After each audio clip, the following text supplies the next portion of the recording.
Bonjour à tous et bienvenue dans cette vidéo. Aujourd'hui nous allons parler du Infinix Note 6, c'est celui qui succède au Note 5S qu'on a pu tester en début d'année. Il y a pas mal de changements, surtout au niveau du hardware par rapport au software, donc il y a du changement sur tout ce qui est appareil photo, écran, et c'est de ça dont on va vous parler dans cette vidéo. Le changement principal que vous allez tout de suite remarquer et remarquer tout au long de votre utilisation, c'est l'écran.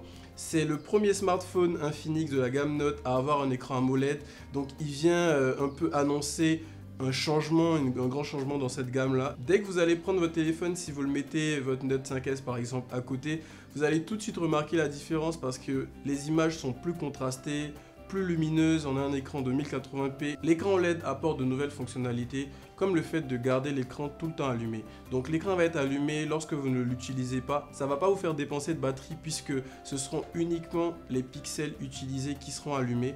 Donc par exemple pour afficher l'heure, vos notifications, le nombre de messages que vous avez et les appels manqués. Cette fonctionnalité va aussi vous permettre d'économiser de la batterie puisque, imaginez, c'est un téléphone qui n'a pas cette fonctionnalité. Pour pouvoir regarder l'heure, par exemple, il va falloir allumer tout l'écran, regarder l'heure, ensuite éteindre.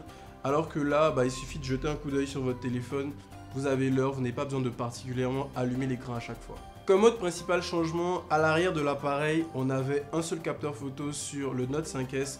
Désormais, on en a 3, donc on en a gagné 2 de plus.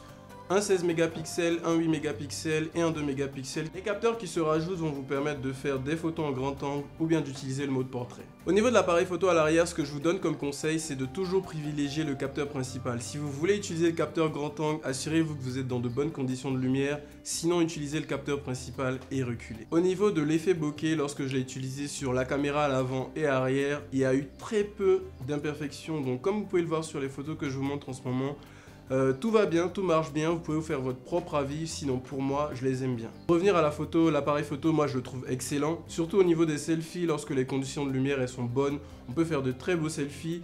Si les conditions elles sont pas très bonnes, bon malheureusement on devra utiliser le flash qui va un peu vous casser les yeux, mais c'est le prix à payer pour avoir un selfie la nuit. Pour continuer, je vais vous montrer des photos que moi j'ai fait avec. Comme ça, vous allez vous faire votre avis propre et puis me dire dans les commentaires ce que vous en pensez. Au niveau de la sécurité, il y a une petite mise à jour qui a été opérée parce que lorsque je vous parlais de la reconnaissance faciale, je vous disais, vous pouvez la mettre sur votre téléphone, mais ce n'est pas une sécurité en soi puisque c'est perfectible. Si quelqu'un a une photo de vous, il pourra juste utiliser pour pouvoir déverrouiller votre téléphone. Sauf que maintenant, je remarque que lorsque j'utilise une photo et que j'essaie de déverrouiller mon téléphone avec, ça ne marche plus. Donc on a un gap en plus au niveau de la sécurité. Mais ce que je vous conseille, c'est toujours utiliser un code ou bien le capteur d'empreinte digitale. Sur la gamme Note, on retrouve notre stylet qu'on a l'habitude d'utiliser, qui va nous permettre soit en fonction de notre activité, si par exemple vous êtes étudiant, d'avoir des notes en tant que professionnel, de continuer de noter ou bien de rappeler certaines choses. Maintenant, si vous êtes un artiste, vous aurez toute une palette d'utilisation, que ce soit pour faire du dessin, des plans, plein d'autres choses. C'est compatible avec plein d'autres applications que l'application de base, quoiqu'elle est déjà suffisamment bien remplie. Vous aurez plein de pinceaux, plein d'outils. Mais si vous voulez, vous pouvez toujours télécharger une application tierce pour pouvoir utiliser le stylet. Pour parler fiches techniques, on retrouve 64 Go de stockage et 4 Go de RAM, couplé avec une batterie de 4000 mAh. Donc cette batterie, je suis un peu mitigé sur son utilisation. En ce moment, j'utilise beaucoup pour faire du partage de connexion. Quand je ne suis pas à la maison, donc j'utilise beaucoup la batterie. Et les 4000 mAh, ils me font que la journée. Alors qu'en théorie, je suis censé pouvoir faire 2 jours. Donc on va dire que pour l'instant, pour mon test, ce que je peux vous garantir, c'est que ça fait un jour. Au niveau du software, on a la dernière version d'Android, Android Pie. Et lorsqu'on ouvre l'appareil photo par exemple, on peut utiliser Google Lens pour faire énormément de choses. Soit par exemple pour reconnaître des choses, mais ça c'est l'utilisation qu'on a faite lorsque je présentais le Note 5S. Mais avec la nouvelle mise à jour, on a l'occasion de pouvoir par exemple traduire du texte. Si vous avez un texte qui est écrit, vous pourrez le traduire directement. Et avec le stylet, peut-être faire un screenshot et puis la noter. C'est très pratique lorsqu'on est en professionnel par exemple et qu'on a beaucoup de papier sur nous. On fait la photo ou bien on scanne le papier, on utilise notre stylet, on la note comme on veut et on gagne beaucoup de temps.